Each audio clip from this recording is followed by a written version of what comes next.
welcome back to another one. Today we're putting together yet another 3-ounce 10-gauge assembly. This time it's 18 pellets of 36 cal triple-aught buckshot. That's a pretty big pellet. Is it the biggest size you can use in 10-gauge? No. It's not even the biggest size you can use in 12-gauge, but it is a big pellet. The biggest size you can use in 10-gauge is actually 395 cal, what I call quintuple-aught buck, or 5-aught buck. I've got a video on that, I believe just one, so I might make another here pretty soon. But today we're focusing on the triple-aught. Now, with 10-gauge, like I said a minute ago, you can get up to 18 pellets in it. And that is 2.9 to 2.95 ounces of lead, depending on your alloy and your exact pellet size. Mine range from 360 to 365. I measured 15 of them out of there. I said this in a previous video. The biggest size I've measured out of those 15 was 365. So, in turn, I have 365 written on here to let me know that the biggest size these are could be 365. But I don't think most of them are quite that big. It's still triple-aught, it's not quad buck yet, which is again 375 or 380. But the components we're using today is a brand new primed shadot hull. Now, fun fact about these, it's claimed it's a 3.5 inch hull, but it's not. When you measure these, it's 3.38, which is 3 3/8 inches. So they're not a 3.5 inch hull, which is kind of a shame. These aren't the best 10-gauge hulls out there. They're a little thin for my liking, and they're a little short. And the brass on them, I know it's brass-plated steel, it's not real brass. They're also kind of thin, and they can't hold up to the higher pressure assemblies. But they do all right. They last about 3 to 4 firings before you got to trim them down and turn them into a 2 7/8 inch or 3 inch, 2 3/4, whatever else you want to do. Assemble many different sizes of 10-gauge. So, after that, we are using this one. And guys, today's number of the day, as it usually is with these 3-ouncers, is 45. That is today's number.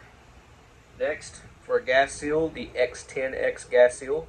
These are 1/4 inch, and they are symmetrical. There is no top, there is no bottom. Put them in there either way, upside down or right side up, it don't matter.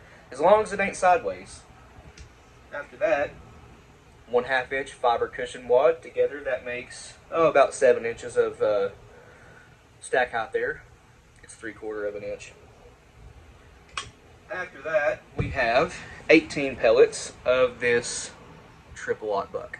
Mine are just tumbled and polished. Nothing fancy there at all. I have some that are powder coated, but I think I powder coated those a little heavy because they fit in 12-gauge hulls like quad buck does, kind of tight. So those are no longer triple-aught, even though they weigh what a triple-aught pellet weighs, or very close to it. I don't rightly know what to do with those. I guess use them as quad buck with triple-aught data. There's the grandfather clock. Anyway, put those back in the pocket for now. Lastly, buffer. This is original buffer, not mix number 47, as I was going to say, but yeah. Original buffer, I'm almost out of it. That's all this is, besides an overshot card. A stack height on this. I'm sorry if that grandfather clock is bothering the audio. It finally stopped. But yeah, stack height on this is actually pretty dang tall. There's not a whole lot of room left. You have to roll crimp this, and it is sort of a shallow roll. Now, I was saying these shadot hulls are, it's a shame they're not a 3.5 inch. Well, in this case, it's actually a good thing if they're not a full 3.5 inch. That 3 3/8 inch these things measure actually helps it out for roll crimps with a shallow roll. If you are using these in an auto, that shorter length will actually help you. The Remington's new primed Remington 10-gauge hulls, not primed, they come unprimed, but those actually measure 3.52 inches, at least the ones I have do. They're slightly over 3.5 inch, and some people have problems with those cycling in their autos. Browning Golds, SP10s, Mag 10s, they seem to have, I guess it's really dependent on gun, but cycling issues with roll crimped full length 3.5-inch hulls with shallow rolls. A little bit too long for the action. If you fold crimp them, they're fine. But I guess without further ado, let's start slapping this together. The dust is already in it. X10X gas sealed. These are kind of loose fitting in there, but they do seal up pretty well. I wouldn't want them any smaller than that, the X10X. Yeah. 1/2-inch fiber cushion wad. Now with these, I'm actually going to add a little bit of compression to that wad, just to get us a little bit more stack height. Guys, these go together so quick. Yes, it's a monster assembly. You know what I mean. But it is very, very simple. That was 18 pellets. Just dropped in there. You can see stack height is fairly tall. Now, all we need is buffer, and this will bring it up to about 3.02 ounces. It's actually slightly over 3. That's okay. This is not in a full-length non-tox wad. If it was, I wouldn't, personally, I wouldn't take it over 3 ounces at all. But with this, since it's just an X10X and a 1/2-inch fiber cushion, it's fine to go a little over 3. The fiber cushion wad and X10X produce a lot less friction, a lot less pressure than a full-length wad does. Get a little bit more buffer in here. That was 1 scoop.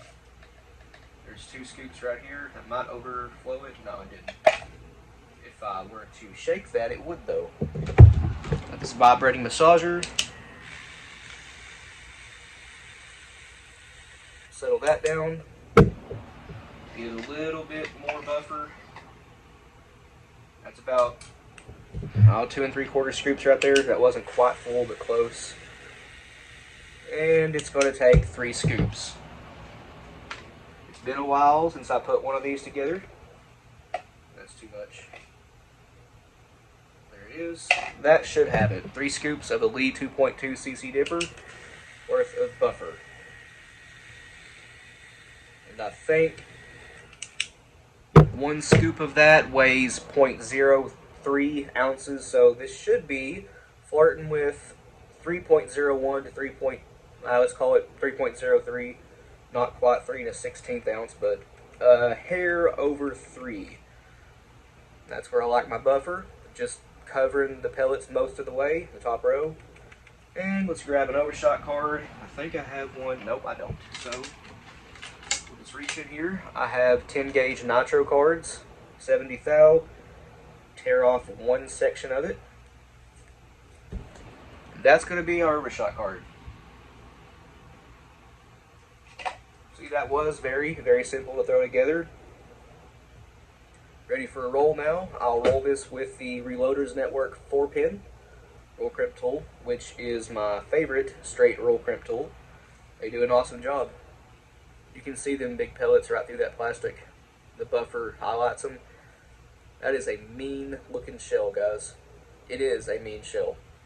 But I'll get back with you in one moment after I have this rolled, and we'll close this video out. I managed to do 9 minutes and 4 seconds without any cuts.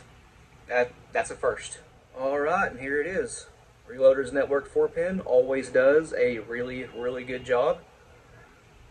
One of my son's toys just went off by itself. It's just sitting over there on the floor. I'm home alone. That's kind of weird. But anyway, the shell looks really nice. Again, you can see them big pellets through the plastic. The buffer helps highlight it. Guys, that is a monster 10 gauge assembly if I ever saw one. 18 pellets of double aught is common in 10 gauge, but 18 pellets of triple aught, well, that's about unheard of. Now, we have shot these quite a few times actually, and to be honest, they're not the most, they don't pattern the absolute best. That's partly, went off again. That's partly because there's no wad, and these are big pellets stacked by 3s. Double aught just patterns better stacked by 3s and 10 gauge. Triple aught, yeah, it's a bigger, harder hitting pellet, carries energy farther, but in 10 gauge, you really want them stacked by 2s inside of an SP10 wad or a BP1044 for the best patterns. In 12 gauge, you can't put them in any wad, 36 cal anyway, and stack them by 2s, and those just naturally pattern good out of 12 gauge. They won't go by 2s in 10 gauge because they're too small.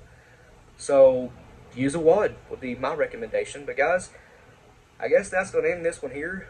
I love throwing together these monster 10 gauge assemblies like this one. But please like and subscribe. We always appreciate that. If you have any questions or comments, that thing just wouldn't quit going off. I figured out why it was going off. It's because there was an orange slice laying underneath it on the button.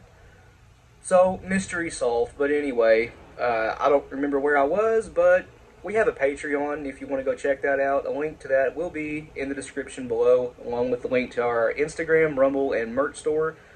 But other than that, you guys take it easy, and we'll see you in the next one. Dangos.